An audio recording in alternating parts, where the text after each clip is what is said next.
Hello everyone, welcome back to the channel and welcome back to the how and why I started my detailing business series. Now the story side of the series is actually done. We can't really explain much more. There's a lot of stuff that hasn't been mentioned, but look, I haven't got time to sit and go through every last little detail. Look, it's 2 years worth of work. We are going to move now on to some Q&A stuff. Now I will apologize again if I haven't responded to your message. I promise you I will get back to you just as soon as I physically can. I actually sat there for 3 hours the other evening, replying to messages and getting back to just general inquiries and stuff like that. So I will get back to you as soon as I physically can. I do apologize.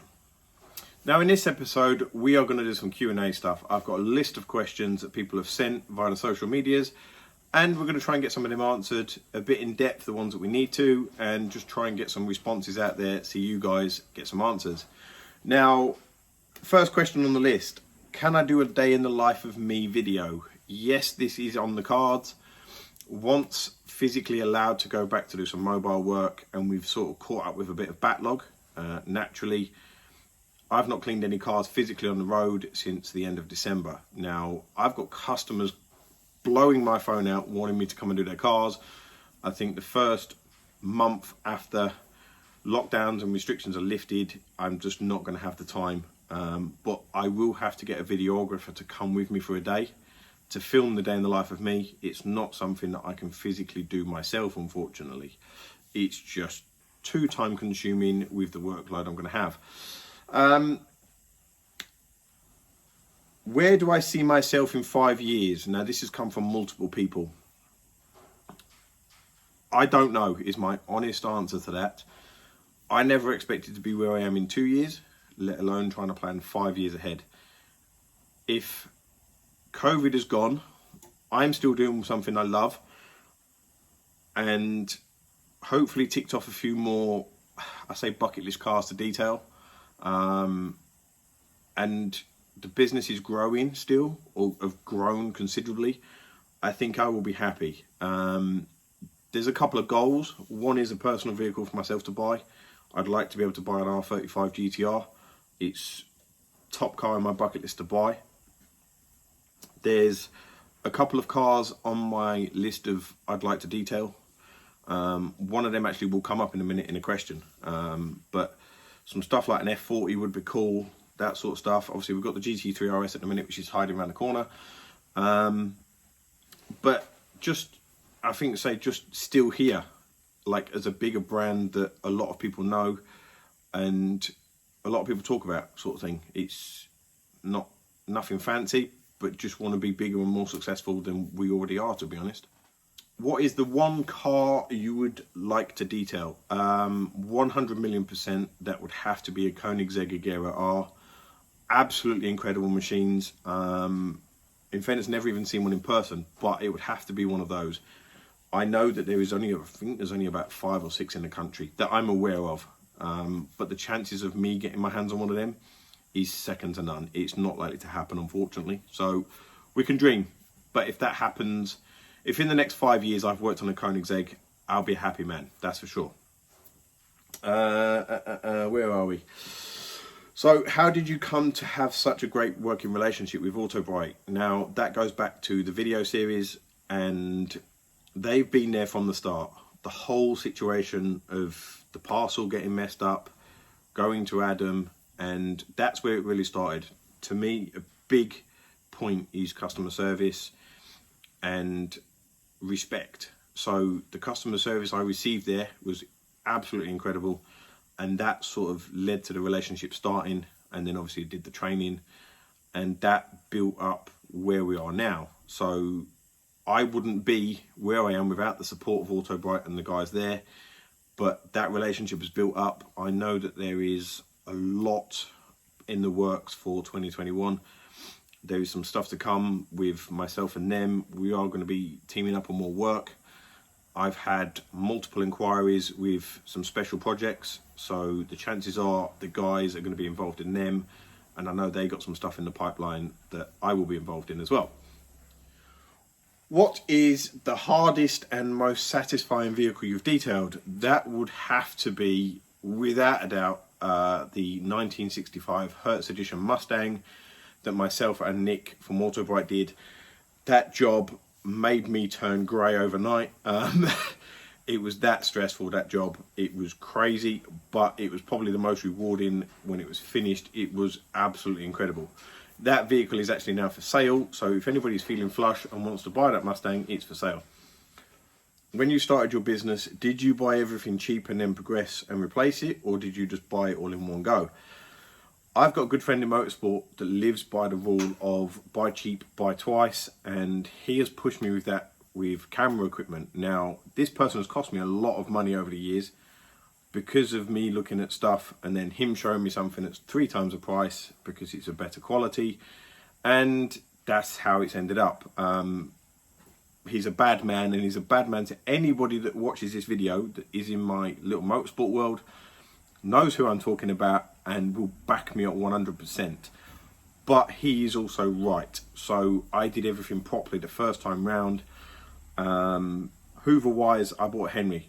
He's still going strong, 2 years on, and he's used 5 days a week, probably 4 or 5 cars a day, and he's still going like it was his first day. One of those trusty employees that you can never get rid of. My Kranzel, I bought a Kranzel for the van, so that is again used 5 times a day, probably countless hours of run time, and never skipped a beat. In fairness, I actually need to go and send the Kranzel in for service because I've not serviced it in the 2 years I've got it. I am ashamed. I've not even so much as changed oil on it. I've just not had the time. I know that's not an excuse, but I've just always had something more important to do. So that's actually my first job, as soon as I can, is send the Kranzel in to get serviced. But no, buy everything properly the first time if you can physically afford to do it. Look, finances, if I had 100 grand, be a different situation, but I haven't. I started the business on a budget and bought decent, the main products that I needed to last. And yeah, you can't, look, if you're going to buy cheap, you're going to replace it a lot sooner than you need to. Do you think snow foam is worthwhile, or is it a gimmick? The jury's out on that one, in my personal opinion. I will always pick up citrus pre-wash as my main pre-wash, and that, to be honest, to me personally, my personal preference, is better than using snow foam.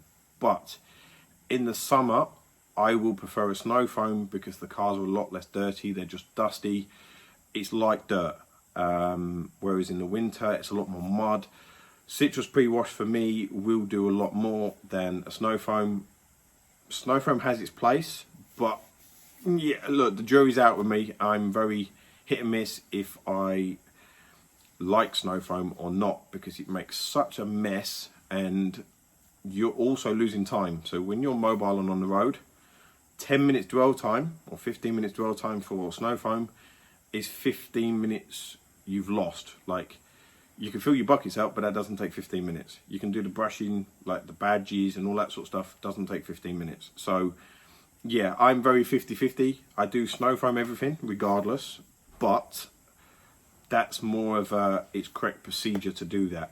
I'm not saying that I find it worthwhile, if that makes sense. What is the one Autobike product you could not be without? That's very, very simple and easy for me. That would have to be Enrich. Very, very underrated product. 99.9% of my enhancement packages, I will be using Enrich. I've probably used, I reckon, 4 or 5 litres of the stuff in the past 2 years. I use it that often. Hands down, Enrich 100% is the one product I would be gutted if they stopped making.